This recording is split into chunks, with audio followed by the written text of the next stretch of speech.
Yon, for today's video, isang magandang araw muna sa inyo. Medyo malat ako, isang linggo kasi kung di nagsipilyo.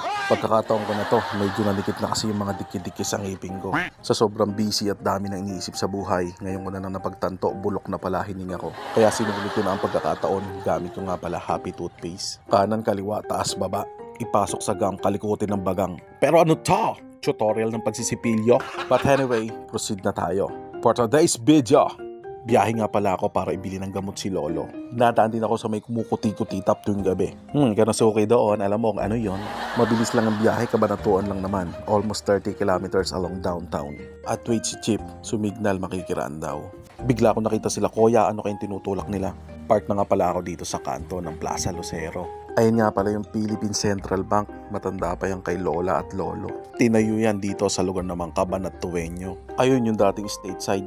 Samahan nyo nga pala akong libutin ang isa sa pinakadinadayong atraksyon dito sa lungsod ng Cabanatuan. Dati hindi pinapansin ang lugar na to, pero ngayon patuloy na dinadayo. Mula nang ito'y pagandahin, mas maraming nakapansin. May mga istoryan din na nagpupunta dito.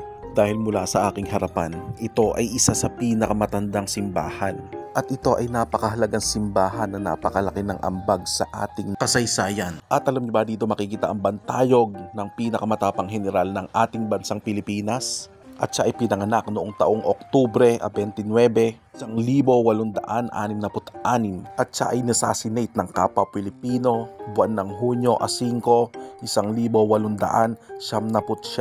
Well, salamat kay Google at aking na-search yan. Pero seriously, magpasalamat tayo sa ating mga bayani na nagtanggol sa ating mga teritoryo laban sa mga mananakop na dayuhan. Ngayon, Bombay na lang ang pinagtataguan. Ito na ang bantayog ng ating magiting na General Antonio Luna. At ang hirap isipin, sa lugar na to may mga nagdigmaan na Pilipino laban sa kapwa Pilipino. Kaya kung sasakupin tayo ng bansang China, ay wag muna, hindi pa dumarating yung parcel ko.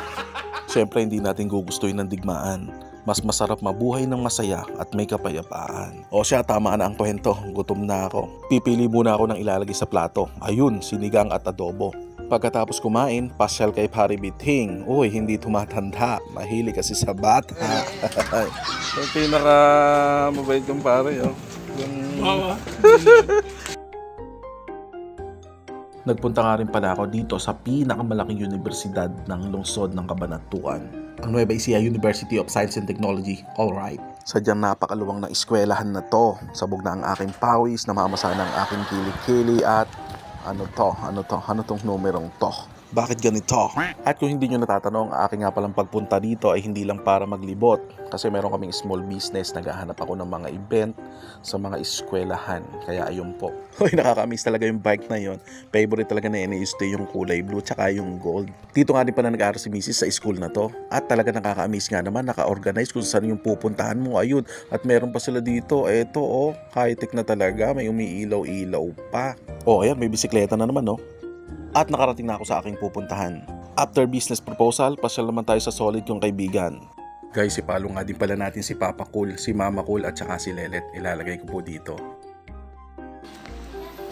Yan, Papa Cool. Iyon. Hello mga kapromdi! Yan, nandito ako ngayon sa compound ni Papa Cool. Kasama ko si Mama Cool, Papa Cool at syempre, nakakabakla talaga ito pala sila. Pogi. Pogi. Si Lelet, oh. Lelet, oh. Okay, Shoutout mga kapromdi! Tara guys, Okay. samahan nyo kami sa pupunta natin. Okay. Sheesh. Makalipas sa maghapon, pauwi na lang, nabuntutan ko pa si Kuya, wagas ko makabomba. Yung mga binobomba niya, kawawa naman, masosuffocate na. Kuya, bakit ganyan ang tambutso mo? Bawal yung ganyan. Paliko na lang. Ayan, bom-bom-bom, bumomba pa si Kuya.